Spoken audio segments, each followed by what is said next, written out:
Hi friends, it's me again. I'm here to read you a very special book. It's called Lillian's Right to Vote, and it's by my friend Jonah Winter and Shane W. Evans. Let's take a look, shall we? A very old woman stood at the bottom of a very steep hill. It's voting day. She's an American, and by God, she's going to vote. Her name is Lillian.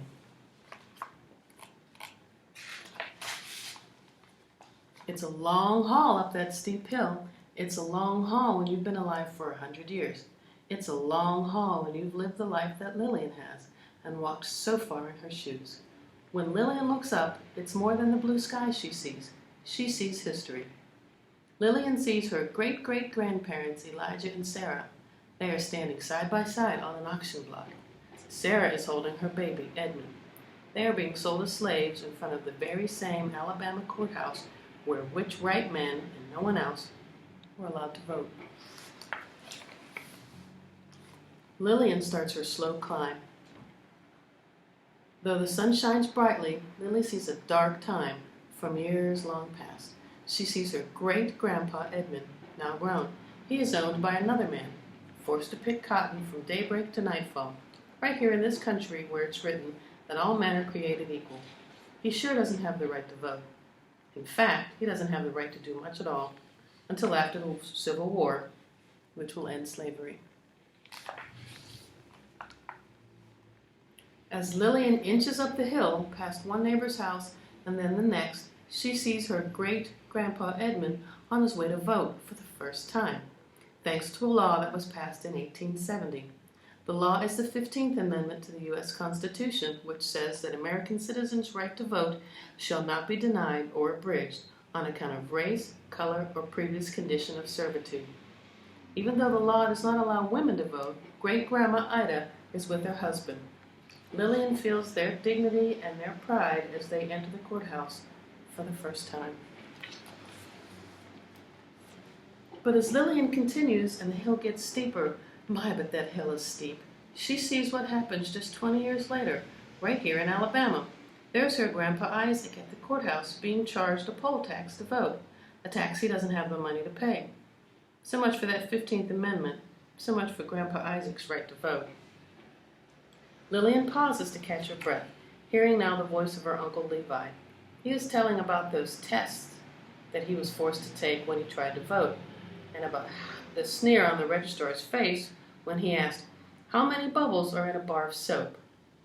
Her uncle's lips go tight as he recalls being asked to name all 67 judges in the state of Alabama and being turned away when he failed to answer such questions. As Lillian pushes on, struggling to keep her balance, she sees a brave girl standing next to her mother and father as they try to register to vote. The year is 1920, and the 19th Amendment has just passed, a law allowing women to vote. The girl is Lillian herself, with her mama and papa. They are being chased away by an angry mob. There's Mr. Bentley, the barber, and Mr. McCrory, who owns the ice cream shop. She feels the firm grip of her mother's hands as they run through the crowds back home. And though today the birds are singing and people are smiling, Lillian sees in vivid orange and brilliant red the cross burning on the lawn of her girlhood home, set aflame by the same angry mob just because her parents want to vote. This is something she will always see. Lillian stops in her tracks, unable to keep going. As she stands there, she sees herself trying to register to vote for the very first time. She sees the blank piece of paper on which she must write down a section of the U.S. Constitution, word for word, as it is being mumbled by the registrar, a test she could not pass. No one could. "Are you going to vote?" she asks a young man who passes her en route. "Yes, ma'am," he answers. "You better," she says, and she means it. For Lillian sees the funeral procession for a man named Jimmie Lee Jackson, a 26-year-old shot by a policeman over nothing more than taking part in a peaceful protest. It's March 1965. All he wanted was justice and the right to vote. Looking up at the top of the hill, Lillian wonders how she'll ever make it. It looks so far, and she's so tired. Though her feet and legs ache with 100 years of walking, What fuels her ancient body is seeing those 600 people beginning a peaceful protest march from Selma to Montgomery. People who, though they don't know it yet, will be stopped on a bridge in Selma by policemen with clubs. All they want is justice and the right to vote. At the front is future Congressman John Lewis, whose forehead will always bear the scar from where he was beaten. As long as Lillian still has a pulse, she's going to vote, and so she keeps on climbing, keeps on seeing, this time the second march from Selma. This march also ends on the bridge in a prayer led by the Reverend Martin Luther King, Jr., whose dreams of justice for African Americans are already famous. Wherever he went, he lifted people up with his words, and his words still lift up Lillian, who, seeing the top of the hill, is not about to stop. Footstep by footstep, she keeps on going.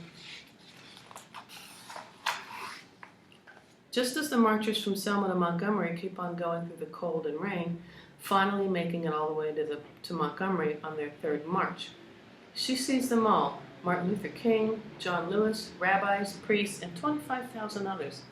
Lillian is there. She can still hear Reverend King asking how long they would have to wait for justice. She can still feel the power of his voice when he says, "Not long."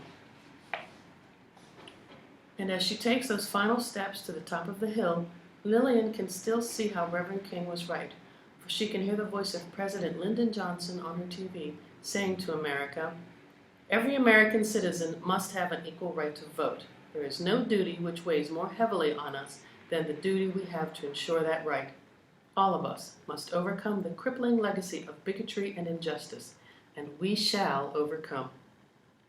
Before Lillian walks through the doorsteps of the building, where you better believe she will vote, she looks up and she sees the same blue sky, brighter than any sky she's ever seen, that she saw on August 6, 1965.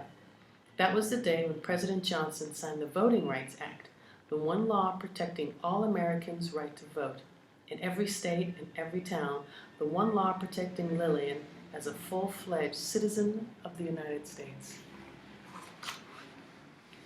Lillian enters the building, and as Lillian steps into the voting booth, once again she sees herself stepping into the voting booth in 1965 for the very first time. She knows full well she should not be standing here today were it not for the people who marched and the people who died for her right to vote. Lillian touches her finger to the lever. Because she is a citizen of the United States of America, protected by the Voting Rights Act of 1965, Lillian pushes that lever. Lillian votes.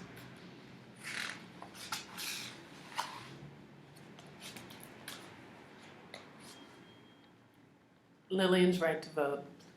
Isn't that awesome?